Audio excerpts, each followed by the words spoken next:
All right, man, listen. Like I told y'all before, I'm done playing small. I'm finito. There's no more, there's no more Mr. Nice Guy.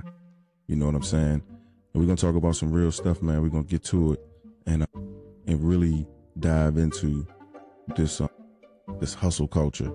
You know what I'm saying? So with that being said, I think that it's only right for me to give y'all a little background to me and why I'm here. And I'm gonna keep it a buck with you. I don't have a embarrassed bone, or I don't have a something in me saying don't say this or don't do that or don't go down this path, because that's what this is all about. You understand? So the first thing I'm gonna talk about is why I rejected humility culture. And I put my air quotes up when I say that humility culture. When people say, man, be humble and you know, do these things, I don't do that. And the reason why is because, and hopefully I say this correctly, is because I feel as though I outperform the roads that society try to get me to stick to whenever I take that route. Whenever I've taken that route, the normal route, go get a job, do well at your job, get a good 401, do all that good stuff, I outperform that stuff. And it never made me feel like I was whole when I was out there working for somebody else and they was just pat me on my head and was like, man, get on out here and finish doing what you was doing on our behalf. And we're going to give you these pennies, and then we're going to go ahead and do what we're going to do and take all these big trips and whatever the case they maybe do with that money. But I just got tired of it, to be honest with you. I got tired of it a long time ago, and I still played the game because I had a family. I had families. You know what I'm saying? I've been married 2.5 times. You understand? 2.5 times. And I know that might sound funny to some of y'all, but 2.5 times I've been married, and every time, you know, I felt as though there was something missing, there was something wrong. And I blame myself. I'm not blaming anybody else. I'm not saying that it was something wrong with them or something wrong with anything. I take full responsibility for everything, trust me. And that's why I'm here, where I'm at now. You know what I'm saying? I'm a single dad. I had my daughter since she was 3. She's 13 now. My other kid is down here. She's 21. I care for both of them. Both of them live with me. My mother's here with me. You know, I take care of her as much as she let me, because that lady gonna try to take care of everything and everybody. So sit up here and pretend like, you know, she's a hindrance to anything, because she's not. If anything, she's the biggest help that I can ask for, because, you know, I get the hustle from her. My mother's a 100% hustler, super grinder. And at 73 years old, you know, with ailments, she's still out here trying to get it in. So that's a huge inspiration for me. But, you know, in every person's life, there comes a breaking point. And where that breaking point is in your life, it could be in your marriage, it could be at your job, it could be with your kids, it could be with drugs or substance abuse or whatever the case may be. But everybody gets to a breaking point. And honestly, man, my breaking point was when I was going to work every day and knowing that I'm outperforming people and knowing that I'm doing what I'm supposed to do at a very high level. Here, check this out. Check this out. That's the McPherson Award. That's the highest award that Mac Tools has. And that was my first year when I was at Mac Tools, and I got the top district as a district manager. That means I outperformed 12 to 15 other dudes that was out here trying to do the same thing I did. And they had a team of distributors that they was teaching how to do the job and how to sell, how to be a salesman, how to, you know, etiquette and things of that nature, sales etiquette, how to close sales, just everything about sales is what we were doing. And I'm a mechanic. I have a background in automotive technology, a degree. So instead of me going out here and turning wrenches all the time, I decided to take the sales route because it lended more to my personality. Yeah. And then when I went to Maco Tools, I don't know if you're going to be able to see this one. I don't want to hold it up here. And you can see it right there. Look at that. Because it'll mess my screen up. But those are all my team members under there, man. As you can see, top district. This was my first year as well. So, you know, when I left Mac Tools, to be perfectly honest with you, I was on a performance improvement program. After I won the #1 district, they put me on a performance improvement program, and I was like, I'm on a performance improvement program, and I just was the #1 district, and I realized that I was taking my home to work. I was taking my problems and my issues at home, and it was spilling over into my job, and they were seeing it. And my performance was probably being affected by what was going on at home. So they put me on a performance improvement program, and I was immature and wasn't really thinking right. So I left. I said, I'm gonna go ahead and on and do my own thing. And, I went through a divorce anyway, so I kind of had to leave, to be perfectly honest. But, I felt offended because I worked my ass off at that place. They moved me to Arizona for that job. They gave me moving. I mean, that's like something that some people dream of. Like, you get a job and they pay your moving expenses and set you up real good. They gave me a car. They gave me everything to move over here for that job.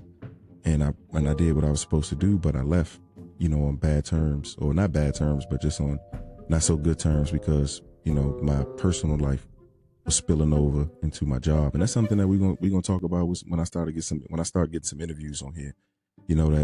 That personal life aspect of, trying to be a hustler and trying to provide and do everything. And, generally speaking, sometimes it don't go your way. So what did I do?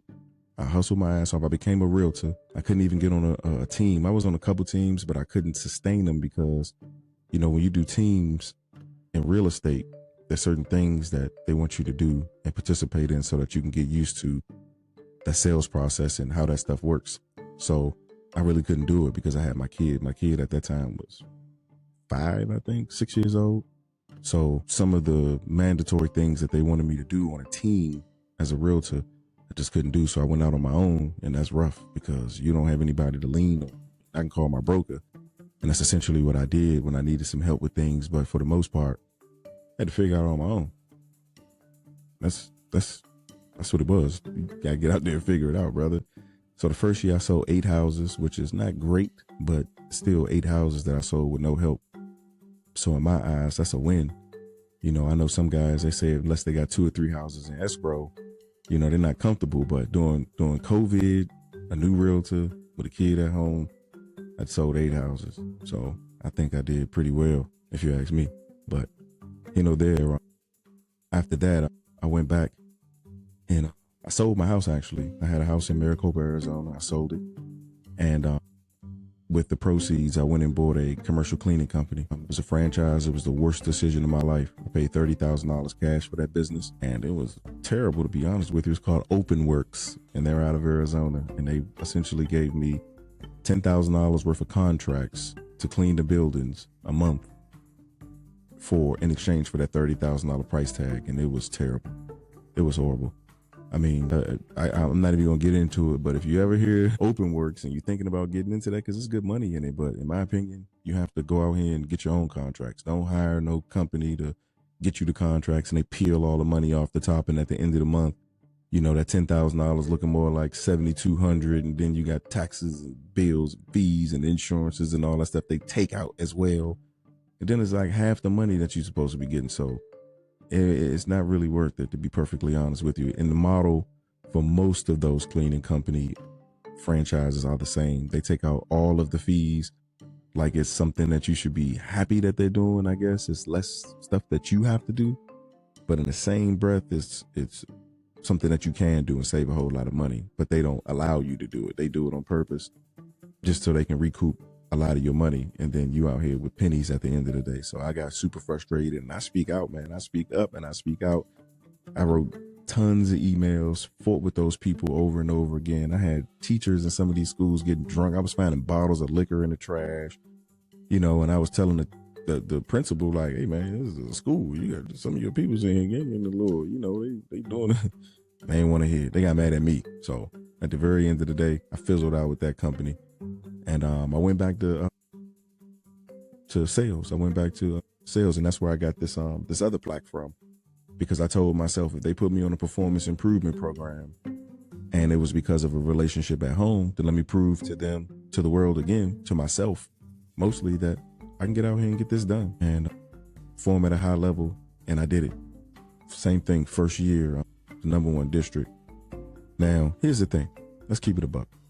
When you're in a situation like that, when you have a district, a whole bunch of guys who are selling and doing their own thing, and nobody's really pushing them, nobody's really showing them the deals and stuff like that.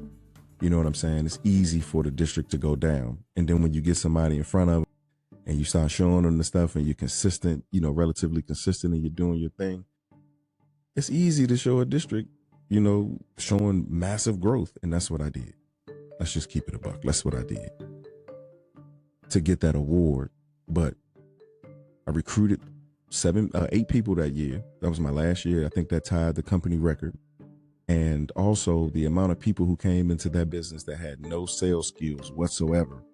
Dudes who completely wrote me off just by the way I look. I'm not letting that dude on my truck. I don't want to have nothing to do with that dude. That dude that know what he's talking about. And then they learned that I do know what I'm talking about. And I can call these dudes. We can put them on the podcast. Matter of fact, I already plan on putting them on here because I want real life people on here to explain, that I can really get down and get it in when it comes to sales and when it comes to hustling and just moving and just the way that my brain operates when it comes to this stuff. So I think that that's going to be very, very helpful to me on my journey, to being a digital nomad and meeting people and talking about their business and just being able to really relate to what a lot of people go through, when it comes to this. So I think my breaking point was when I felt as though I was overutilized and underpaid, and I was just pushed around, man. And a lot of people, most people in jobs, that's how they feel. They just don't do anything about it. So that's why I'm here, literally. So all in all, man, this podcast is simply for people to express who they are as far as business, what their business stands for, why they out here, why are you out here? And I want to go all around the world, man. I made my mind up. I want to travel. I follow a couple guys online, Drew Binsky. It's a guy named Ace. It's a guy named, what's my guy's name? Check. And these dudes, they just go around the world and they meet people, man, and they have a good time. And I've been looking at the world through their eyes for a long time. I've been a lot of places in the military. I did 10 years in the military. I kind of skipped that part of my life, but I've been a lot of places with the military, but it's all been on military time. It's all been on what they want me to do and how they want me to operate and where I can go and where I can't go. So I'm not afraid to go anywhere. I want to get out here and I want to meet people. And the great thing about it is it's hustlers everywhere, man. It's hustlers on every corner of this earth where I can pull the camera out. Let me talk to you and really get an understanding of why you do what you do.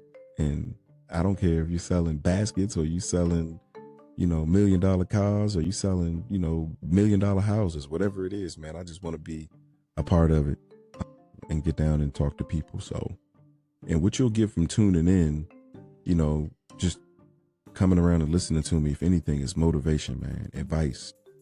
Hopefully you'll get some people to say some things that you can resonate with. Damn, I go through the same thing, man. And it's always a good thing when you can relate to what you're listening to. You understand what I'm saying? And I think that's what I'm trying to uncover. Nobody has this lane where we really talk about the guys who hustle on a day-to-day basis. Now we can talk about guys who got, $1 million edifices and they get out here and they make $1 billion a month or a week or a day or whatever the case may be. And we can get out here and talk about, the guys out here driving the elote bicycle, selling corn on the block. At the very end of the day, I'm trying to cover all of them because all of them have something to say. They all have a story and they all have a desire to be better because they get up and they go to work every day.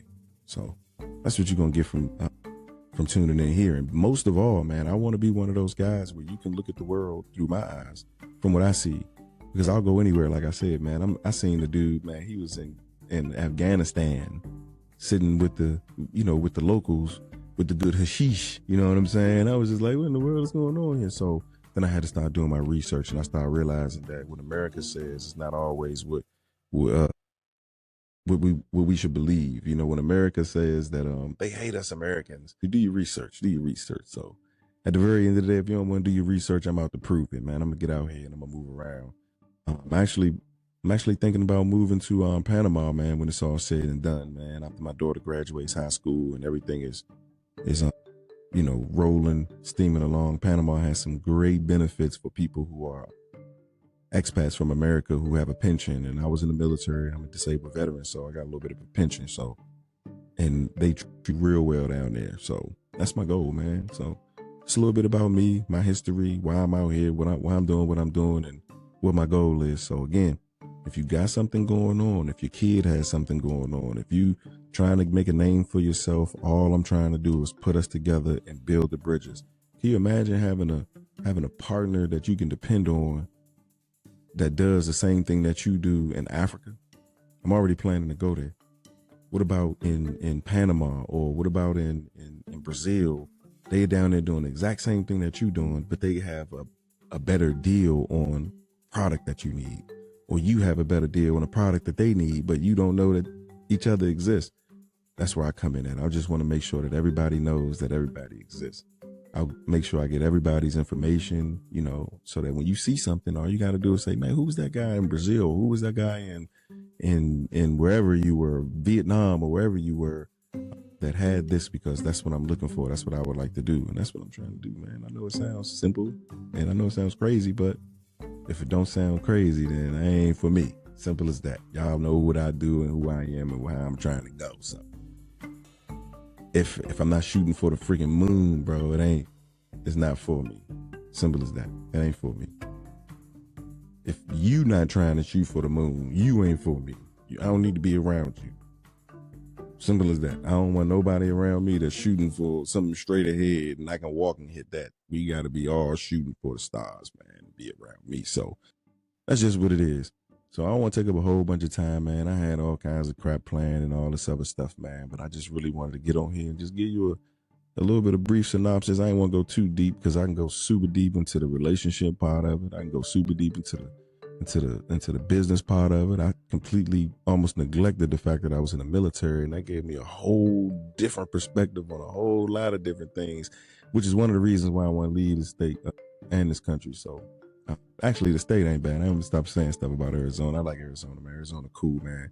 And I appreciate y'all dealing with my crap. I just get a little sometimes, man, when I see things and when I hear things. But man, I love the state, man. I love Arizona. So with that being said, but I hate this country. I ain't never gonna sit up there and pretend like I don't like this. I like this country, and I'm just, yeah. But you know, they're trying to get up out of here, man. So talk to me, man. Let me know what you got going on, and I really appreciate y'all stopping past and listening to me, man. This is being humble.